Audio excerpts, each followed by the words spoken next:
Hey all, welcome to my channel. இன்னைக்கு நம்ம பார்க்க போகிறது பார்த்தீங்க அப்படின்னா first value and last value in SQL. So first value அப்படின்னா it gives the first value in the ordered set of values.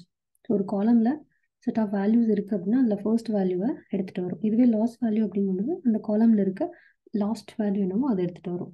So நம்ம first எப்படி work ஆகுது அப்படிங்கிறத பார்க்கணும். ஸோ அதுக்கு வந்து நம்ம ஆர்டர்ஸ் அப்படிங்கிற ஒரு டேபிள் எடுத்துக்கலாம். ஸோ நான் கஸ்டமர் ஐடி வச்சு ஆர்டர் பண்ணியிருக்கேன். இங்கே பார்த்தீங்கன்னா கஸ்டமர் ஐடி 1, 2 அப்படின்ட்டு இருக்கு. தென் ஒவ்வொருத்தங்களும் 3 ஆர்டர்ஸ் அவங்கக்கிட்ட இருக்குது. ஓகேங்களா? ஒவ்வொரு டேட்டில் ஒவ்வொரு ஆர்டர் இருக்குது. இப்போ நமக்கு அவங்க கேட்குற கொஷின் என்னன்னு பார்த்தீங்கன்னா, ஒவ்வொரு கஸ்டமரோட ஃபர்ஸ்ட் ஆர்டர் டேட்டையும் கொண்டு வந்து காமிங்க அப்படின்னு சொல்கிறாங்க. ஓகேவா? ஒவ்வொரு கஸ்டமரோடையும் ஃபர்ஸ்ட் ஆர்டர் டேட். ஸோ அப்படிங்கும்போது நம்ம எப்படி போடலாம் அப்படின்னு பார்த்தீங்கன்னா, select customer ID order date first value of order date. ஒவ்வொரு கஸ்டமரோடையும் ஃபர்ஸ்ட் ஆர்டர் டேட், அவங்க பண்ண ஆர்டர்ஸ் அண்ட் தென் அவங்களோட ஃபர்ஸ்ட் ஆர்டர் டேட்டும் வரணும். ஓகேவா? First value of order date, இதோட சின்டெக்ஸ் பார்த்தீங்க அப்படின்னா ஃபர்ஸ்ட் வேல்யூ ஆஃப் எந்த காலமும் அந்த காலம் ஓவர். ஸோ இங்கே வந்து கஸ்டமர்ஸ் வந்து நிறைய பேர் இருக்கனால பார்ட்டிஷன் பை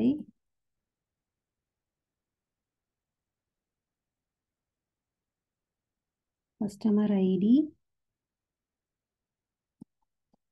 ஆர்டர் பை வந்துட்டு டேட் ஃபர்ஸ்ட் வேல்யூ அப்படிங்கிறதுனால first ascending order wise arrange பண்ணிக்கணும் ஆர்டர் டேட்டை.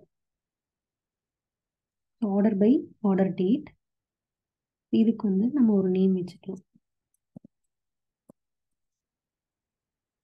ஃபர்ஸ்ட் ஆர்டர் இந்த டேபிள் ஆர்டர்ஸ் இதை நம்ம ரன் பண்ணி பார்ப்போம். ஸோ இங்கே பார்த்தீங்க அப்படின்னா கஸ்டமர் ஐடி 1, தென் அவங்க பண்ண ஒவ்வொரு ஆர்டர்ஸும், தென் அவங்களோட ஃபர்ஸ்ட் ஆர்டர். ஸோ 1ல் பார்த்தீங்கன்னா 1 தான் அவங்களோட ஃபர்ஸ்ட் ஆர்டர்.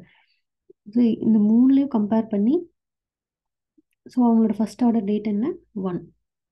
அதே மாதிரி செகண்ட் கஸ்டமர் ஐடி 2க்கு அவங்களோட ஃபர்ஸ்ட் ஆர்டர் டேட் என்ன 15. இந்த 15 தான் 3க்குமே வந்திருக்கும். ஓகேவா? ஸோ இதான் வந்துட்டு ஃபர்ஸ்ட் வேல்யூ. அதோட சின்டெக்ஸ் எகெயின் சொல்கிறேன். First value of column over partition by. So இங்கே வந்து கஸ்டமர்ஸ் குரூப் பண்ணுறாங்க. Then order by order date. ஓகேங்களா? இதான் வந்துட்டு ஃபர்ஸ்ட் வேல்யூ. இதுவே லாஸ்ட் வேல்யூ அப்படின்னா என்னென்னா, அதே மாதிரி ஃபர்ஸ்ட் பதிலாக லாஸ்ட் அப்படின்னு சேஞ்ச் பண்ணிக்கலாம். பட் லாஸ்ட் வேல்யூவில் ஒரு ப்ராப்ளம் என்ன அப்படின்னு கேட்டிங்கன்னா, இது வந்து டிஃப்ரெண்ட்டாக பிஹேவ் ஆகும். நம்ம ஜஸ்ட்டு லாஸ்ட் வேல்யூன்னு போட்டால் நமக்கு எக்ஸ்பெக்ட் பண்ணுற அவுட்புட் வராது. ஏன்னா ஸோ அதுக்கு ஒரு ஃபங்க்ஷன் நீங்கள் அடிஷ்னலாக ஆட் பண்ணணும். ஓகேவா? ஸோ இங்கே பார்த்தீங்கன்னா லாஸ்ட் வேல்யூ நம்ம ரன் பண்ணியிருக்கோம். அதுக்கு பார்த்தீங்கன்னா எகெயின் சேமே தான் வரும். இங்கே 1னா இங்கேயும் 1 வருது, இங்கே 2னா இங்கேயும் 2 வருது. ஆனால் நமக்கு எப்படி வரணும்? ஸோ இந்த கஸ்டமரோட லாஸ்ட் ஆர்டர் டேட் என்ன 3, நமக்கு வந்து 3 தான் வரணும் 3க்குமே. ஆனால் வந்து ஒவ்வொரு ரோவில் என்ன இருக்கோ அதே தான் வருது. ஸோ இந்த இடத்துல நம்ம என்ன யூஸ் பண்ணணும் அப்படின்னு கேட்டிங்கன்னா, rows between unbounded preceding and unbounded following. இப்போ நம்ம இதை ரன் பண்ணி பார்த்தோம் அப்படின்னா இந்த இடத்துல நேம் சேஞ்ச் பண்ணிக்கணும். லாஸ்ட் ஆர்டர்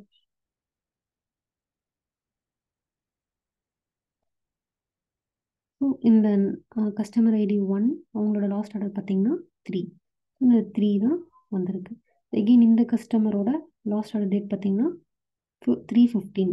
ஸோ இங்கே 3/15 தான் வந்திருக்கு. ஓகேவா?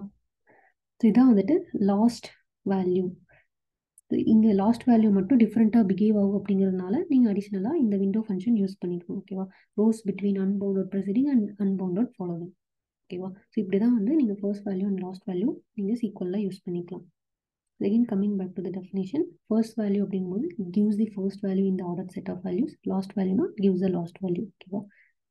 ஸோ லாஸ்ட் வேல்யூ அப்படிங்கிறது இந்த செட் ஆஃப் வேல்யூஸில் லாஸ்ட் என்னது 3. அதே மாதிரி இந்த செட் ஆஃப் வேல்யூஸில் லாஸ்ட் என்னது 15 3. ஓகேவா? ஏதாவது டவுட்ஸ் இருந்துச்சு அப்படின்னா கமெண்ட்ஸில் சொல்லுங்கள். தேங்க்ஸ் ஃபார் வாட்சிங்.